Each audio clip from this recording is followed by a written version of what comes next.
I also have the honor today to introduce a passionate advocate for education, innovation, and philanthropy.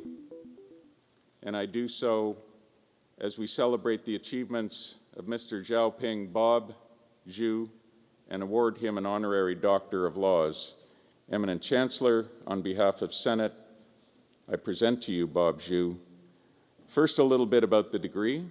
The Doctor of Laws is awarded for outstanding scholarly achievement or for exceptional service to the university or the community. Bob Zhu's lifelong achievement and commitment to students in both Canada and China is most worthy of this honor. Bob and his wife Ling, who is here joining us today, earned master's degrees in music in the early 1990s at the University of Saskatchewan and fondly remember their time on campus. As Bob says, the experience completely changed our lives, and they have been major supporters of the university ever since. After graduating, Bob returned to China and co-founded an education company that helped prepare more than 15 million Chinese students to study abroad, including here in Saskatoon. He has also become one of the world's leading venture capitalists, helping hundreds of startup companies support innovation for youth. Bob and his wife have shared their success by supporting charities, community organizations, and their alma mater, helping new generations of music students in particular pursue their passion at the U of S.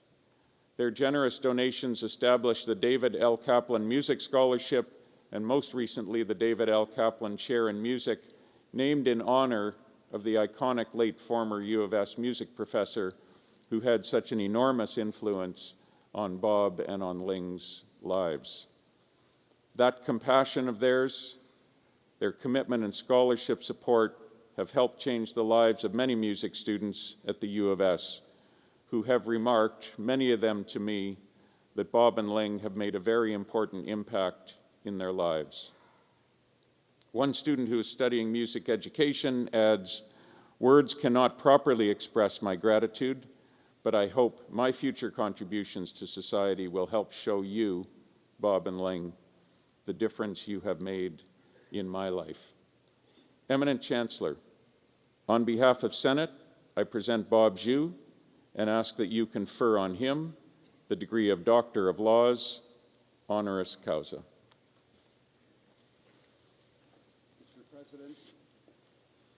By virtue of the authority vested in me by the legislature of the province and with the consent of the Senate of this university, I admit you to the degree of Doctor of Laws, honoris causa, and invest you with all the powers, rights, and privileges pertaining thereto. Congratulations.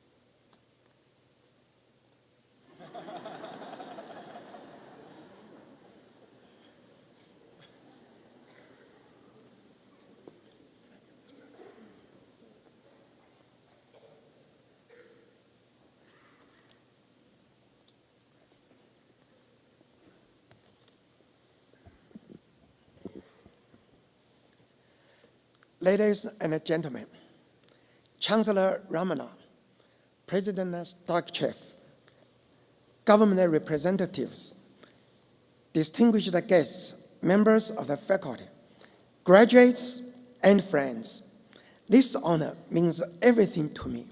I'm truly grateful. Thank you so very much.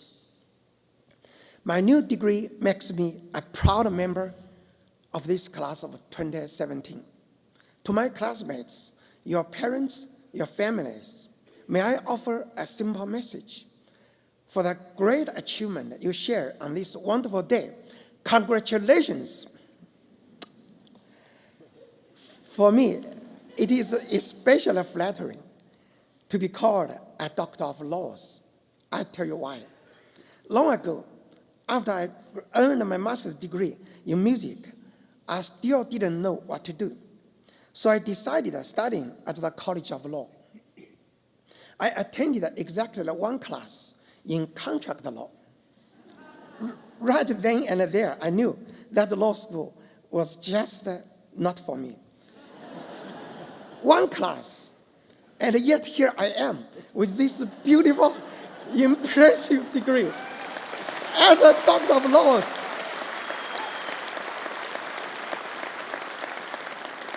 Thank you. Those of you graduating from the law school today who worked and struggled for your degrees would be entitled to think that life is not always fair. Sometimes we get more than we deserve. I know this because it is how I have always felt about what I received from the University of Saskatchewan. The university has honored me, but really, I'm here today to honor the university. Exactly 30 years ago, in 1987, my wife Lynn and I decided that we were ready to see the world beyond China. If you had lived in a basement in Beijing and desire a change of scenery, it doesn't get any more different than the Canadian prairie. Lynn applied to study music here and was immediately accepted. I, on the other hand, had to wait. I went to Washington, D.C. with $100 in my pocket and found a job. So my wife was alone with her violin in Saskatchewan. I was 3,000 kilometers away on the kitchen staff of Mr. Egg Roll. Lynn is here today in the audience. Hi, Lynn. I guess you're not alone today because I have brought so many classmates and friends to you. The happy day came when I was also accepted at this university. Nobody was ever as excited as I was to spend 3 days on a Greyhound bus to Saskatchewan. Lynn and I had both received scholarships. That made all the difference for us. The same amount of money would have taken many years to earn in China at that time. We were amazed that such a gift could be granted by people who did not even know us. With special affection, I recall the generous spirit of Dr. David Kaplan. If you knew him, it was a privilege. He was a founder of a music department. To many foreign students, he was a source of constant help, friendship, and encouragement. Often in my life, Dr. Kaplan's example has shined before me, a reminder to share with others as he shared with me. I received so much from the university in those years, but life beyond the campus was not nearly as forgiving. Upon graduation, it didn't take long for me to realize that I would not make my fortune as a performing musician. As much as the world loves the sounds of Mozart and Bach, the world was not waiting to hear them from my violin. I started my own music business, but business was slow. I wrote and recorded the folk songs, but the folks were not listening. It was truly a difficult period for me. I watched our children at home while my wife taught school. I took various jobs, including one job that involved fast-paced and time-sensitive transactions. If anyone here received a delivery from Pizza Hut in 1995, there is a good chance that we have met before. I do not recommend a period like that in your own careers if you can avoid it. But sometimes it happens anyway. That doesn't have to be the end. It can even mark a late beginning, as it did for me. Even in my darkest moments, I had a sense of who I was and what I could do. More than once I failed, but I refused to give up. I knew in my heart that I was here on earth to achieve good and meaningful things. I never let any failure take that conviction away. Sustained by this feeling, I went back to China and joined a small English school in Beijing called New Oriental Education. China had opened up, and many young people were eager to see the world. I threw myself into the work of helping them find opportunities to study abroad. I shared everything I knew to serve them in every way I could. 10 years later, after New Oriental went public in the US, many of my former students returning from overseas approached me looking for money for their business ideas. At the time in China, there was no such thing as angel investing. I understood these men and women because I knew what it was like to be rich in ideas but poor in money. So I began to finance their startup dreams and I became an angel investor before I knew it. I'm happy to be called a success today, and frankly, still a bit relieved. It was a close call. But I do not measure success in rankings of wealth. I do not measure it in the things I can buy. I measure success not just in overcoming one's own adversity, but in helping others overcome theirs. My favorite line in the musical, Les Miserables, is from the bishop. Though our lives are very humble, what we have to share.